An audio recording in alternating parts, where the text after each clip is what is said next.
Ça peut paraître fou, mais cette crise inimaginable, je l'ai souhaitée au fond de moi, comme vous sans doute. Trop de choses nous apparaissaient absurdes. Ça ne pouvait plus continuer.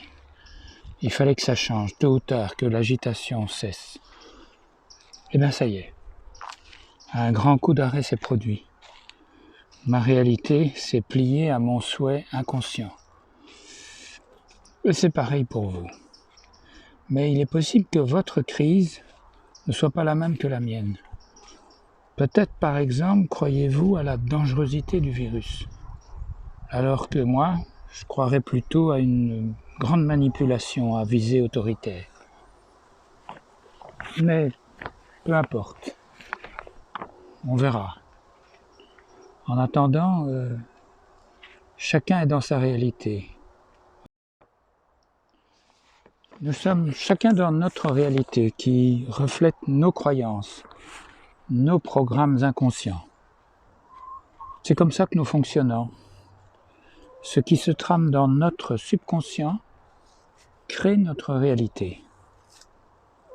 L'important n'est pas de savoir qui a raison, ce qui ne veut rien dire, mais de constater que nous sommes chacun face à une situation sans précédent qui balaie tous nos repères. Une chose est sûre, notre réalité ne sera plus jamais comme avant. Inutile de tenter de contrôler son destin en suivant son seul intellect raisonneur.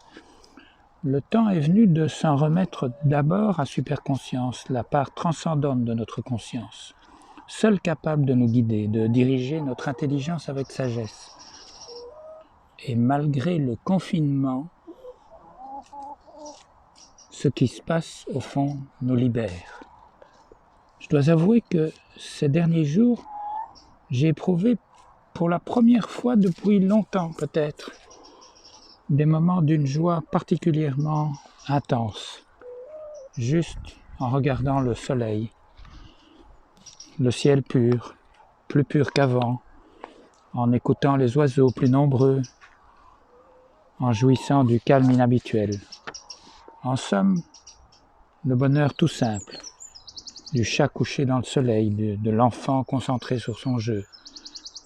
Pour eux, le temps n'existe pas. Il n'existe que pour l'ego des grandes personnes qui ont peur de la mort. Cette peur de la mort si présente dans les nouvelles que nous distillent les médias en permanence. Quand la peur est suractivée dans le subconscient, elle nous rend malades, stupides et même, disons-le carrément, méchants. Mais la peur de la mort, qui sous-tend le côté sombre de notre ego, n'existe pas pour la conscience pure. Celle-ci est notre vrai nous-mêmes, tandis que l'ego n'est que le rôle que nous interprétons dans le film de notre réalité. Comme vous, j'ai le choix de la couleur des émotions que je vais activer dans mon subconscient.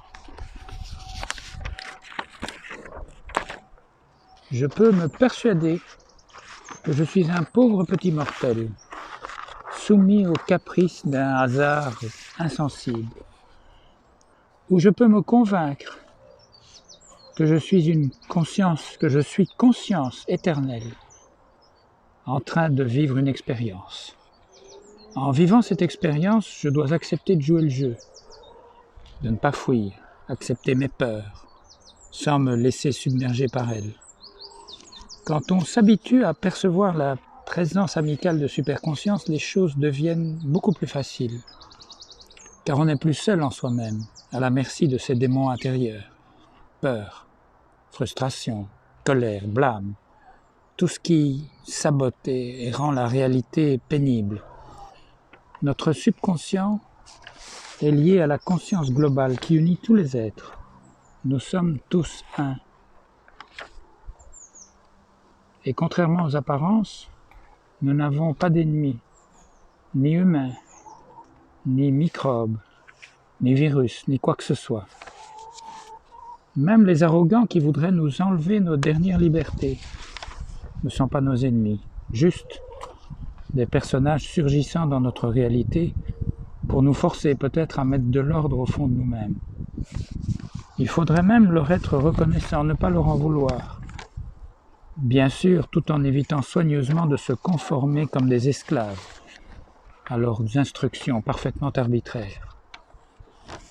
Pour traverser cette crise, il y a un grand mantra peut-être à se répéter en chaque occasion. Gratitude, bienveillance, confiance. Confiance en quoi? Confiance seulement en notre propre intuition. Cette petite voix de superconscience, toujours à nos côtés. Allez, on verra la suite. Je vous souhaite discernement, courage et audace.